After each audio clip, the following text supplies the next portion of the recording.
सचिन बडे आपले छत्रपती संभाजीनगरचे प्रतिनिधी आपल्या सोबत आहेत सध्या। सचिन, आता याद्या जाहीर झालेल्या आहेत, एबी फॉर्म्स दिले गेलेले आहेत, थोडेच तास शिल्लक आहेत उमेदवारी अर्ज दाखल करण्यासाठी, म्हणून पण अनेक नाराज आता आपली आक्रमकपणे भूमिका मांडताना दिसत आहेत। छत्रपती संभाजीनगरमध्ये सुद्धा तसंच पाहायला मिळालंय। सचिन, काय सांगता येईल त्याबद्दल? छत्रपती संभाजीनगरमध्ये काही जणांना उमेदवारी देण्यात आलेली नाहीये, त्यामुळे नाराज झालेल्या या ठिकाणी काही महिला पदाधिकारी आहेत किंवा काही इच्छुक आहेत, त्यांनी नाराजी व्यक्त केलेली आहे। महिलांनी आपला संताप व्यक्त केलाय। तर दुसरीकडे जर पाहत असाल तर या भाजप कार्यालयामध्ये येऊन महिलांनी आक्रमक पावित्र्य घेत आरडाओरडा देखील सुरू केलेला आहे। या ठिकाणी जो व्हीआयपी कक्ष तुम्हाला दिसत असेल त्या ठिकाणी मंत्री अतुल सावे आहेत, डॉक्टर भागवत कराड जे भाजपचे खासदार आहेत ते देखील या ठिकाणी आहेत।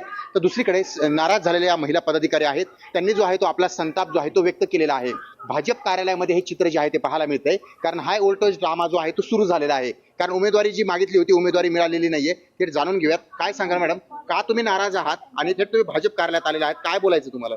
मी इथे विचारण्यासाठी आलेले होते। आता मला एक अर्ध्या तासापूर्वी कळालं की युती कॅन्सल झालेली आहे। मग युती कॅन्सल झाली तर मला वाटलं की माझ्यासारखे जे सर्वसामान्य कार्यकर्ता आहे तर त्यांना न्याय भेटेल, म्हणून मी ते विचारण्यासाठी इथे आले होते कार्यालयामध्ये।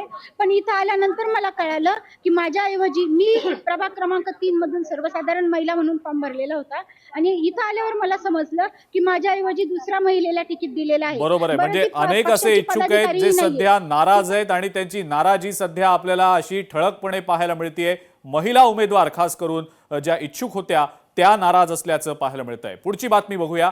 ठाकरेंच्या शिवसेनेकडनं हरीश शास्त्रींना उमेदवारी देण्यात आलेली आहे, मात्र शास्त्रींना उमेदवारी मिळाल्यानं चंद्रशेखर वायंगणकर नाराज झाल्याचं समजतंय। त्यामुळे आता वायंगणकर अपक्ष म्हणून आपला उमेदवारी अर्ज दाखल करणार आहेत। आताच्या घडीची महत्त्वाची मोठी बातमी। लोकशाही मराठी ऐका, पहा, जागरूक रहा।